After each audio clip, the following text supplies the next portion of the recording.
بات کر لیتے ہیں ذرا اس وقت مشرق وسطیٰ کی کیا صورتحال بنتی جا رہی ہے اور ایران اور یو ایس کے درمیان جو مذاکرات ہیں وہ کس موڑ پر پہنچے ہیں۔ صورتحال اوور دی ویکینڈ کچھ ایسی ہے کہ کل رات ہم نے دیکھا کہ ایران کی جانب سے دوبارہ سے حملہ کیا گیا، جوابی حملہ کیا گیا، اور اسرائیل نے یہ دعویٰ کیا ہے کہ ایران نے جنگ بندی کے بعد پہلی مرتبہ میزائل حملہ کیا ہے۔ آن دا ادر ہینڈ اسرائیلی فضائیہ نے بھی تہران، تبریز اور اصفہان سمیت مختلف شہروں میں جوابی حملے کر دیے ہیں۔ اچھا، حملوں کا سلسلہ کافی رک چکا تھا، اب یہ دوبارہ شروع ہوا تو ادھر امریکی صدر ڈونلڈ ٹرمپ نے بھی واضح کیا ہے کہ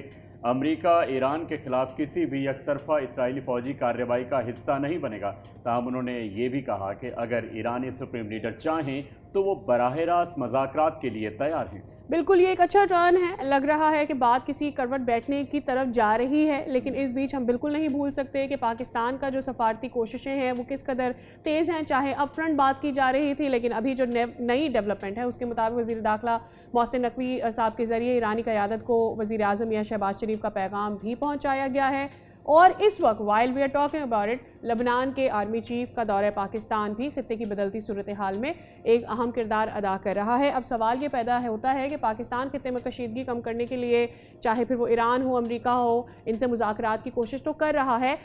لیکن اسرائیل جو کہ ایک اسپوائلر بن کر سامنے آ رہا ہے، اور اب جب کہ ڈونلڈ ٹرمپ صاحب بھی یہ کہہ رہے ہیں کہ وہ کھڑا نہیں ہونا چاہتا ہے اسرائیل کے ساتھ اگر ان کی جانب سے کوئی ایران پر حملہ کیا جاتا ہے، تو پھر کیا صورتحال بنتی دکھ رہی ہے۔ ڈاکٹر شازیہ انور چیم ہمارے ساتھ موجود ہیں، آپ ماہر ہیں بین الاقوامی امور کی۔ السلام علیکم میم، صبح بخیر، بہت شکریہ آپ کے وقت کے لیے۔ میم، ایک تو سب سے پہلے اوبویسلی اس وقت پاکستان کا جو کردار ہے، چاہے وہ اپ فرنٹ آ کے دو ملکوں کو ایک ٹیبل پر بٹھانا ہو، اس پر ہم بات کریں گے، بیک ڈور جو تمام تر رابطے کیے جا رہے ہیں اس پر بھی ہم بات کریں گے، بٹ فرسٹ تھنگ فرسٹ، جب ڈونلڈ ٹرمپ صاحب یہ کہتے ہیں کہ اسرائیل کے ساتھ اب ہم مزید نہیں یک طرفہ کسی بھی اگر اٹیک کی کوشش کی جاتی ہے ایران پر ساتھ نہیں دیں گے، what do you think it means? It means کیا امریکہ تھک گیا ہے، وہ مزید اب انٹرٹین اسرائیل کو نہیں کرنا چاہتا ہے؟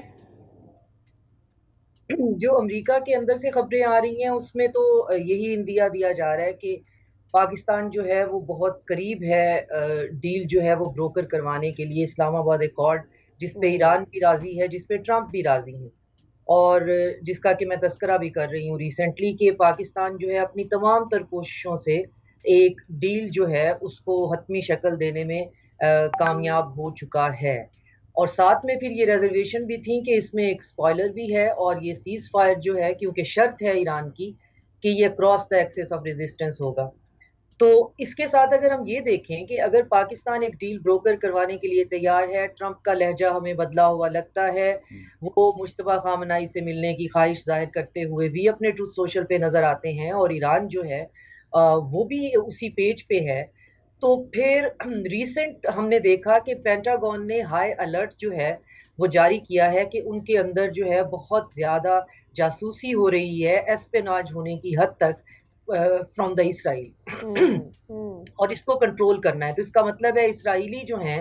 وہ تمام باتیں، خبریں جو ہیں وہ سن رہے ہیں، اور وہ یقیناً وہ سپوائلر ہیں، تو پھر جب ان کو ڈیل کے بارے میں کنفرمیشن جو ہے کسی نہ کسی طریقے سے ملی ہے اپنی اس سے جو وہ وہاں پہ سرویلنس کر رہے ہیں اللیگل، تو پھر انہوں نے داہیہ پہ اٹیک کر دیا ہے کل، اور جو بیروت کا سبرب ہے بہت ہائیلی پاپولیٹڈ ہے،